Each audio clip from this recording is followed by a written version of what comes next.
Precisamos falar do jantar dos ratos da Rhaenyra. Ou ao menos, eu preciso. Então, vamos conversar sobre isso. No episódio 3 de House of the Dragon, nós temos um plot onde a Rhaenyra está sendo pressionada pelo povo comum após ter sido posta no trono. Enquanto responde a peticionários, nós temos o povo comum reclamando sobre o fato de que os nobres basicamente compraram toda a comida no início da guerra e com um bloqueio, dragões, guerra por todo lado e a colheita muito longe, o povo comum ficou sem dinheiro, sem comida e sem como recursos de comprar de volta essa comida, até porque os lords não vão abrir os celeiros deles para poder revender ou simplesmente liberar para Peble o que eles têm guardado e estocado. E com esse problema e sem ter ouro nenhum, por causa do esquema do Aegon e do Tyrion Lannister de esconder o ouro da coroa, ela resolveu ter uma ideia que resultou em situações absurdas na série. Juntando ao fato que você tá sem a galera que ia atrás dos ratos depois de Sangue e Queijo acontecer e o Aegon matar todos os caçadores de ratos, a Rhaenyra resolve fazer esse jantar dos ratos. Ela reúne os nobres que tinham dobrado o joelho pro Aegon, isso é um fato. Tanto que no início do episódio a Rhaenyra tá tipo, vocês não dobraram o joelho pra mim há tempo, estão me apoiando agora. Rola umas piadinhas, tipo, olha como eu sou desconstruída e tal, eu tô aceitando vocês agora. E agora a gente tá de boas. Então, rola essas piadinhas no início do jantar. E aí o jantar é servido e são ratos. E ela confronta essa galera falando que, isso aqui é que o meu povo tá comendo enquanto vocês estão com os celeiros cheios.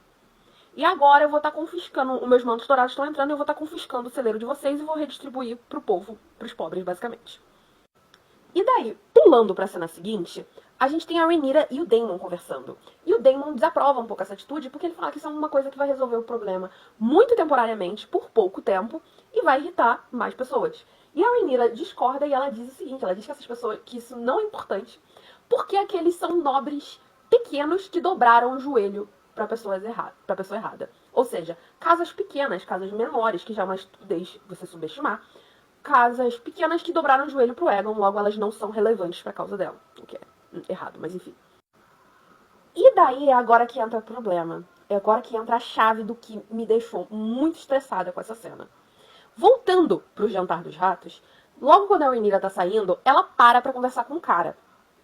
Esse cara se chama Torren Manderly. Sir Torren Manderly. Vamos ter uma noção de quem é a família Manderly? Os Manderly de Porto Branco eram originalmente da Campina, mas durante conflitos com os Gardner, pré-conquista, obviamente, eles foram expulsos dali e foram aceitos pelos Stark de Winterfell, o que fez eles serem muito gratos aos Lords de Winterfell e etc. E aí eles foram postos em Porto Branco. E Porto Branco... Cara, os Manderly de Porto Branco são gigantescos. É uma família muito rica, que já chegou no norte muito rica. É dito que os Manderly trouxeram as riquezas dele pro norte. E que só ficou mais rica, considerando a localização e a influência da família, que foi só crescendo. Eles não são uma casa pequena, nem aqui, nem com Chinchina. E fica pior.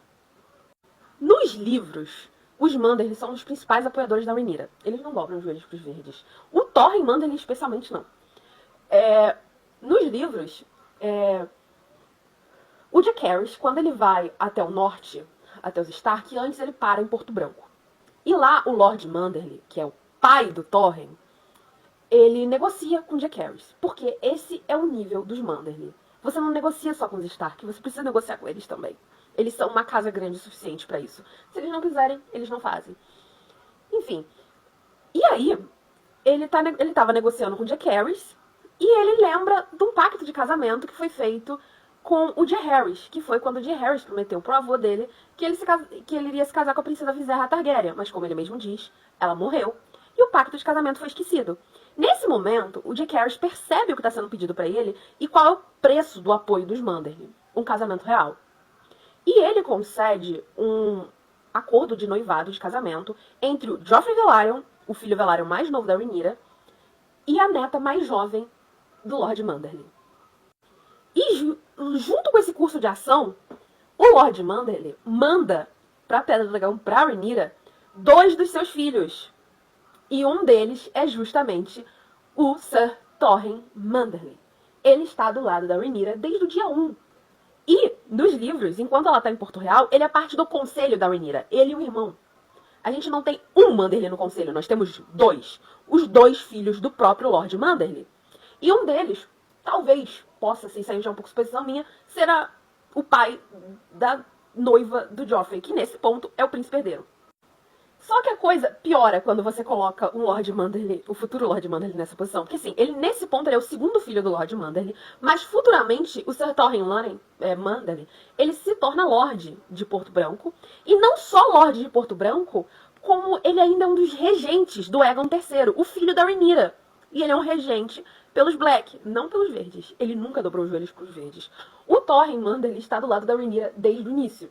A gente vê ele em conselho, principalmente no momento em que a Rhaenyra está com dúvidas sobre as sementes de dragão, e ela faz um conselho sobre isso. O Torrhen e o irmão dele são desconfiados das sementes, porque eles não confiam em bastardos. E quando a Rhaenyra deixa a cidade de Porto Real, o Torrhen Manderly tá junto com ela, durante todo aquele plot de que ela tem que vender coroa, ela sai fugida da cidade, ela vai pra Pedra do Dragão. O Torrhen Manderly está com ela, ele nunca trai ela, ele nunca vira pros Verdes. Até o final, esse homem, do início ao final da dança, ele esteve do lado da Rhaenyra. E daí eles colocaram esse personagem nesse banquete. E além de tudo, deixaram a Rhaenyra soltar a frase que não importava, porque era uma casa pequena. Os Manderlys, um dos maiores apoiadores, uma das grandes casas que apoiaram a casa dela. Os Manderly não são uma casa pequena, eles são uma casa gigantesca. Você não ofende, mesmo se ele fosse, sei lá, um primo distante do Lord Manderly, que estivesse ali na fortaleza aleatoriamente. Você não coloca um Sir Manderly assim ali. E você principalmente não vira pra ele, ó, seguinte, vou te ameaçar agora. Eu vou passar nos seus celeiros depois, tá? Igual eu passei de todo mundo aqui. Como você vai passar no celeiro de Porto Branco?